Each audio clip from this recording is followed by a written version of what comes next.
उत्तम सिंह जी, धन्यवाद सभी लोगों को। मित्रों, परम पूज्य बाबा साहब अम्बेडकर ने जितना संघर्ष किया है, हम सब लोग आज 15-16% लोग भी उतना संघर्ष नहीं कर रहे। बाबा साहब अकेले थे जब ब्रिटिश ने यहाँ साइमन कमीशन भेजा देश को आजाद करने के लिए। बाबा साहब पहले व्यक्ति हैं जो देश की आजादी में साइमन कमीशन के सामने देश की समस्या रखी, और उसी साइमन कमीशन का कांग्रेसियों ने विरोध किया था। लाला लाजपत राय झूठी लड़ाई में उसको शहीद घोषित किया। वो हार्ट अटैक से मरे और घोषित कर दिया कि लाठी से मरे। तो आपके संघर्ष में और आपके अधिकारों में ये शुरू से लगे हुए हैं कि इनको कैसे कैसे साम दाम दंड भेद जैसे भी हो इनको वहीं रखा जाए। और आज स्थिति सरकार जिनके हाथों में है वो तो निरे ही ऐसे थे, लेकिन बाबा साहब का काम सत्यता का काम है। सत्यता का काम सर पे चढ़ के बोल रहा है। वो देख लो, आज राजपथ पर बाबा साहब को उनको निकालना पड़ा संविधान के रूप में। क्यों? क्योंकि बाबा साहब का आधार न्यायिक है। उन्होंने आज वो ही नहीं, पूरी दुनिया आज बाबा साहब के नाम पर जय जयकार कर रही है। ट्रम्प, एलन मस्क इतना जबरदस्त बोले हैं बाबा साहब के बारे में। सब लोग, किंग जोंग जिसको ये पागल कहते हैं, उसने साफ कह दिया कि मैं भारत के बौद्धों के साथ हूं। और ये जो बुद्ध गया के मंदिर में बैठ करके ये जो ब्राह्मण बुद्ध के इतिहास को मिटाने का काम कर रहे हैं, ये उखाड़ के फेंक दिए जाएंगे एक दिन, किंग जोंग बोला। और ऐसे ही सब दुनिया के लोग, बाबा साहब की मूर्ति इनको पसंद नहीं आ रही थी, इस मोदी ने वहां से उठवा के उधर डलवा दी कोने में। क्यों? क्योंकि वहां लाखों लाखों लोग अपनी आस्था प्रदर्शित करते थे 14 अप्रैल 6 दिसंबर को। वो इनको पसंद नहीं आ रहा था। लेकिन मित्रों, ये आपको संघर्ष जारी रखना पड़ेगा। अगर आपने बाबा साहब की मूर्ति वहां नहीं लगाई, बड़ी कुर्बानी होती लगी है। और ये किसी के पैसे से नहीं, रिपब्लिकन पार्टी की जनता के पैसे से वो मूर्ति लगी है। वो इनको पसंद नहीं थी। बीपी मौर्य, दादा साहब गायकवाड़ और कांग्रेस के थे हमारे एस.बी. चौहान साहब और इंदिरा जी के सहयोग से वो मूर्ति वहां लगी। अब वो इनको पसंद नहीं, क्योंकि उसमें नाम जाता था कांग्रेस का, इसलिए वो मूर्ति उखाड़ करके फेंक दी। मित्रों, ये आपके आरक्षण के पीछे पड़े हैं, लेकिन ये आरक्षण को कुछ कर नहीं पाएंगे, क्योंकि उसकी बहुत जड़ें मजबूत हैं। संविधान में कई धाराओं में ये एक चिट्ठी नहीं लिख सकते ढंग से। बाबा साहब अम्बेडकर ने कितनी धाराएं बना बना करके औरतों के लिए, शेड्यूल कास्ट के लिए, ट्राइब्स के लिए कानून बनाए हैं। आप देखो, आज आज आज भारत की नारी कहाँ बोल रही है? क्यों? बाबा साहब ने अधिकार दिया।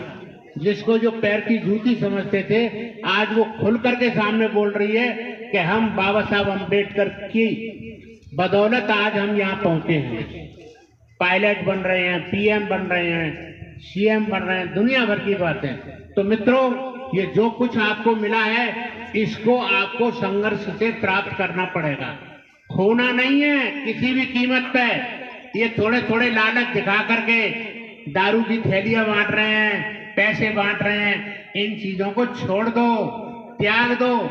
बाबा साहब को क्या क्या देने को तैयार थे, बाबा साहब ने सब पे ठोकर मार दी। औरतों के अधिकार के लिए, हिंदू कोड बिल के लिए बाबा साहब अम्बेडकर को कानून मंत्री के पद से लात मारनी पड़ी। आपको पता है कितना जबरदस्त संघर्ष किया था। नेहरू जी ने भी धोखा दे दिया। उन्होंने कहा कि आप लाओ, बिल लाओ, मैं पास कराऊंगा, और आखिर में वो पीछे हट गए। तो औरतों के साथ अन्याय कौन कर रहा है? किसने किया? आप देखो, बाबा साहब आपके मसीहा खड़े हैं, वो आपकी रक्षा कर रहे हैं। और उन्होंने आपकी रक्षा के लिए बुद्ध ला दिए। दुनिया में आज सच्चाई का डंका बोल रहा है। बुद्ध क्या है? सच्चाई का प्रतीक है बुद्ध। यहाँ वहां झूठ का काम नहीं, हेरा फेरी का काम नहीं, सच्चाई, निरी सच्चाई, सिर्फ सच्चाई, और वो भी मानवता के कल्याण की, मानवता के भले की। इन्हीं शब्दों के साथ मैं बाबा के चरणों में और भगवान बुद्ध के चरणों में शीश नवाता हूँ। आप सबको मैं आशीर्वाद देता हूँ कि आप देखो, आधे अधूरे मन से ही सही आपने माना तो है, लेकिन ब्राह्मणवाद की चूल्हे हिल गई हैं। शर्मा जी, क्यों हिल गई? क्योंकि वहां कोरा झूठ है और बुद्धिज्म में सच्चाई है। सच्चाई बुद्ध क्यों बुलवाते हैं 3 बार? कि एक बार आदमी से गलती हो जाए, दोबारा इधर उधर मन भटक जाए, लेकिन तीसरी बार तो ठिकाने पर आ जाएगा। इसलिए हर चीज 3 बार बुद्ध ने प्रतिज्ञा करवाई है। तो इन्हीं शब्दों के साथ मैं आप सबको आशीर्वाद देता हूँ। और उत्तम चंद जी और अरविंद जी और इनकी जो टीम है, हमारे ओपी कैन साहब काफी लंबे अरसे से, हालांकि ये 1966 में ये संस्था शुरू की थी, तब भी बीजेपी की सरकार थी यहाँ, तब तो प्योरली जो है ये आरएसएस वाले जनसंघी थे यहाँ, समझे। लाल कृष्ण आडवाणी उनको लाल किले पर बुला के लाई थी जल्लूस कमेटी उस जमाने में। तो मित्रों, मैं ज्यादा कुछ ना, आप इतिहास को जानते हैं और वो हम बताते रहे सारी चीजें। इन्हीं शब्दों के साथ मैं आपकी पूरी नई कमेटी को बधाई देता हूं और बहुत ढंग से, अच्छे ढंग से। एक बात और मैं आपको याद दिला दूं, इस बार गुरु रविदास जल्लूस कमेटी की बड़ी प्रशंसा हुई है। क्यों? क्योंकि जो उसकी झांकियां हैं, इतने गुरुजी की बड़ी बड़ी इन्होंने जो मूर्तियां बनवाई, वो प्रदर्शित की हैं, तो मीडिया में उसका नाम उछला है।